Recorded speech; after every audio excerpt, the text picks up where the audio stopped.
Hi guys, இன்றைக்கி வந்து நம்ம என்ன சமைக்க போகிறோம் அப்படின்னா குடமிளகா எக் என்னது கிரேவி பண்ண போகிறோம்.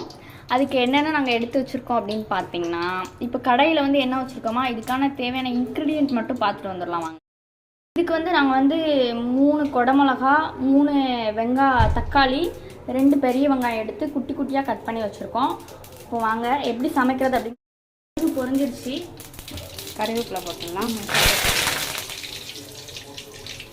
கருவேப்பிலை போட்டோன்னா வெங்காயம் நெக்ஸ்ட்டு வெங்காயம் போட்டுருவாங்க. இந்த 2 பெரிய வெங்காயத்தை நாங்கள் கட் பண்ணி வச்சுருக்கோம், குட்டி குட்டியாக கட் பண்ணி.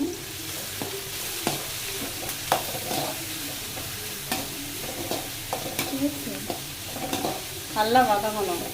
நல்லா வதங்கின அப்புறம்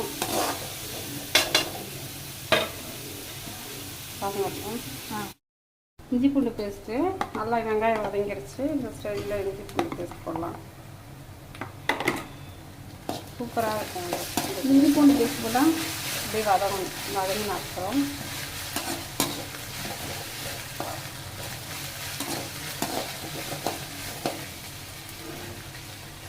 இஞ்சி பூண்டு பச்சை வாசனை போனோன்னா தக்காளி போடணும்.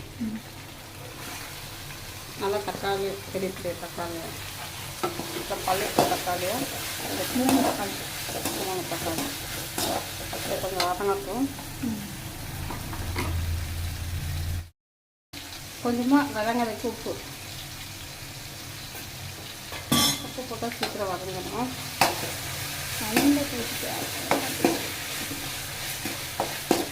நல்லா வதங்கணும் தக்காளி.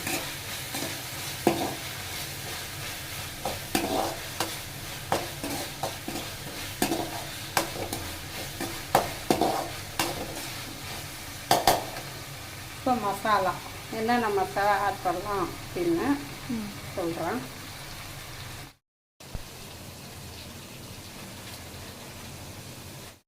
இதுக்கு என்னென்ன மசாலா காஞ்ச மிளகாத்தூள், மஞ்சள்தூள், இது குழம்பு மிளகாத்தூள் கொஞ்சமாக, இது வாசனைக்கு கரம் மசாலா தூள், இது எல்லாமே ஆட் பண்ணிக்கலாம்.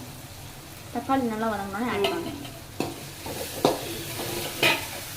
நல்லா சூப்பராக மணக்கு போட்டாங்க.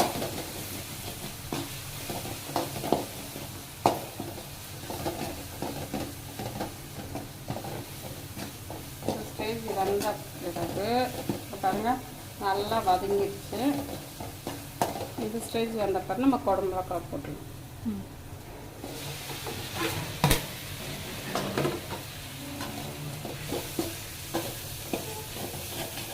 குடமிளகா வந்து எவ்வளோ நேரம் இதில் வைக்கணும்? நிறைய ப்ரோட்டீன் இருக்குது. அது இல்லாத இப்போ வந்து வெயில் சீசனில் வந்து காய்கறி நிறைய சேர்த்துக்கணும். குடமிளகாய் எப்போவுமே நல்லா சேர்த்துக்கலாம், நல்லது. நிறைய ப்ரோட்டீன் இருக்குது இதில். அடிக்கடி சின்ன பசங்களுக்குலாம் குடமிளகாலாம் கொடுக்கலாம். இதுவே கொடுக்கலாம். இப்போ முட்டை ஃப்ரை மாதிரி வரப்போ பசங்க நல்லா விரும்பி வாசனை சாப்பிடணும். குடமிளகாய் எவ்வளோ நேரம் வேக விடணும்? ஒரு 10 நிமிஷம் வச்சுக்கலாம்.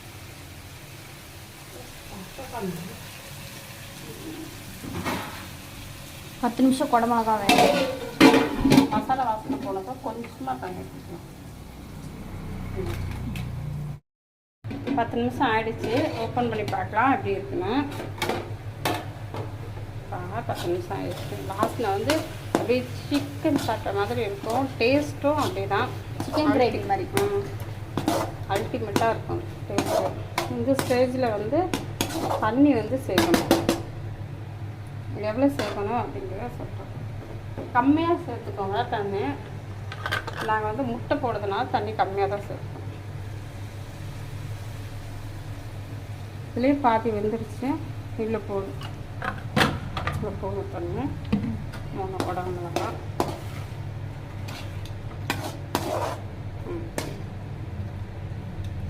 குடமிளகா வந்துருச்சுன்னு எப்படி கண்டுபிடிப்போம்? தண்ணி ஃபுல்லாக சுண்டுனாலே போதும். தண்ணி ஃபுல்லாக சுண்டிடணும். சுண்டிடுச்சுனாலே குடமிளகா வந்துருச்சுன்னு அர்த்தம். இதே ஒரு 10 மினிட்ஸ் மூடி வைக்கலாம். 10 நிமிஷம் ஆயிடுச்சு. பார்க்கலாம் அப்படி இருக்குதுன்னா. சூப்பராக வந்துருக்கலாம். இப்போது இந்த ஸ்டேஜில் என்ன பண்ணணும் அப்படின்னா நல்லா தண்ணி வச்சிருச்சு கரெக்டாக 10 நிமிஷம் சூப்பராக வெந்துருச்சு.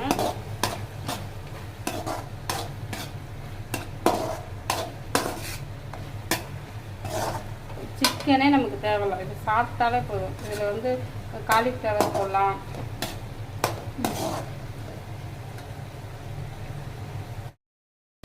இப்போ பாருங்கள், இந்த ஸ்டேஜ் நல்லா வந்த பிறகு தண்ணியே இல்லை பாருங்கள். இந்த டைத்தில் நாங்கள் 3 குடமிளகா எடுத்துருக்கோம். 3 குடமிளகா எடுத்துருக்கு, 4 முட்டை எடுத்துருக்குறோம்.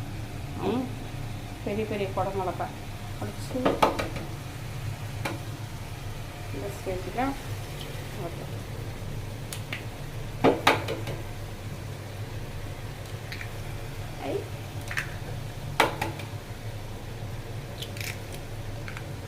உங்களுக்கு உப்பு எப்படி இருக்குன்னு பார்த்துக்கோங்க. உப்பு சேர்த்துக்கோங்க. நாங்கள் லைட்டாக உப்பு சேர்த்துக்கிட்டோம். கொஞ்சம் கம்மியாக வைக்கணுமா? கொஞ்சம் வேகட்டும். அதெல்லாம் சின்ன ஏன் அதை மூடுறேன்? இல்லைன்னு வச்சுக்கோங்க, கொஞ்சம் பெருசாக இருக்கும். இப்போ எக்கு தனியாக குடமிளகா தனியாக தெரியும். இல்லைன்னா போட்டு கலர் நம்ம வச்சுக்கோங்க. கிளறக்கூடாதா? நல்லா கிண்டி விட்டுக்கலாம். பெருசாக வரும். எல்லோ அப்படி உடையும் சூப்பராக இருக்கும். இதை ஒரு டைம் செஞ்சு பார்த்தாலே உங்களுக்கு அல்டிமேட்டாக இருக்கும் டேஸ்ட்டு. நான் சின்ன பிள்ளைங்களுக்குலாம் ரொம்ப பிடிக்கும். ரொம்ப பிடிக்கும். இந்த வாசனைக்கே வரும். சிக்கன் வாசனை அடிக்கிறது பார்த்துட்டு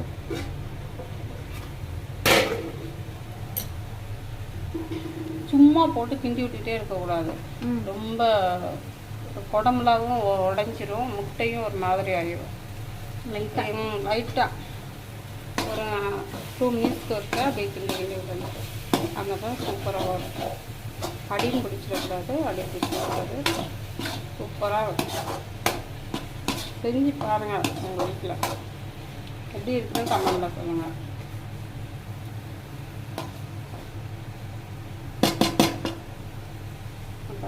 முட்டை பெட்டு சரக்கு இந்த மாதிரி இருக்கும். போட்டு கிண்டிக்கிட்டே இருந்தோம்னு வச்சுக்கோங்க, குடமாவும் நல்லா வெந்துருச்சு. அதுவும் உடஞ்சிரும், கொலன்னு ஆகிடும். பாருங்கள், சூப்பராக வந்துருச்சு. இந்த ஸ்டேஜில் அடுப்பு வந்து இப்போ இவ்வளோ நேரம் சிம்மில் தான் வச்சுருந்தோம். இப்போ ஆஃப் பண்ண போகிறோம். அதுக்காக பாருங்கள், நல்லா உதிரி உதிரியாக இருக்கும். ரசத்துக்கு சூப்பராக இருக்கும். இந்த ஸ்டேஜில் என்ன பண்ணணும் அப்படின்னா, மல்லியில நல்லா தூவி விட்டுட்டு வாசனைக்கு கொத்தமல்லி மல்லியில தூவி விட்டுட்டு அடுப்பை ஆஃப் பண்ணிடுங்க. ஆஃப் பண்ணி மூடி வச்சா ரெடி. அவ்வளோதான், எல்லாம் ரெடி. சாப்பிட்லாம் வாங்க. வாங்க ஃப்ரெண்ட்ஸ், மதிய சாப்பாடு சாப்பிடலாம். என்னெல்லாம் பண்ணிக்கலாம் அப்படின்னா, சுட சுட சாதம் இருக்குது, ரசம் இருக்குது, குடமிளகா முட்டை கிரேவி தொக்கு, அப்பளம் இருக்குது. இது பார்த்தீங்கன்னா பூசணிக்காய் பருப்பு கூட்டு செம்மையாக இருக்கும். யாருமே சாப்பிட்றது கிடையாது, உடம்புக்கு ரொம்ப நல்லது. பூசணிக்காய் கூட்டு நீங்கள் வீட்டில் லஞ்ச் வாங்க சாப்பிடலாம்.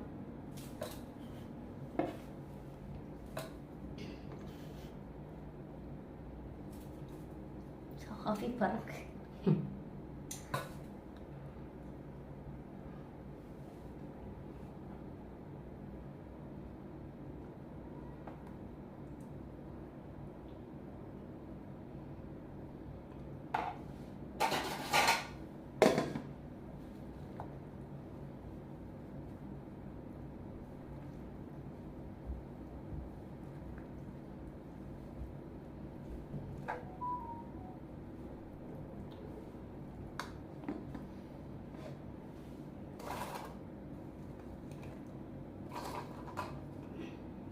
ஃபைனலாக குடமிளகா எக் கிரேவி பண்ணி நம்ம சாப்பிட ரெடி ஆகிட்டோம். இந்த வீடியோ உங்களுக்கு பிடிச்சிருந்துச்சி அப்படின்னா வந்து மறக்காமல் லைக் கமெண்ட் ஷேர் பண்ணிடுங்க. மறக்காமல் எங்களோட சேனலை வந்து சப்ஸ்கிரைப் பண்ணிடுங்க. இன்னும் ஒரு நல்ல வீடியோவில் உங்களை சந்திக்கிறோம். டாட்டா, பாய் பாய் ஃப்ரெண்ட்ஸ்.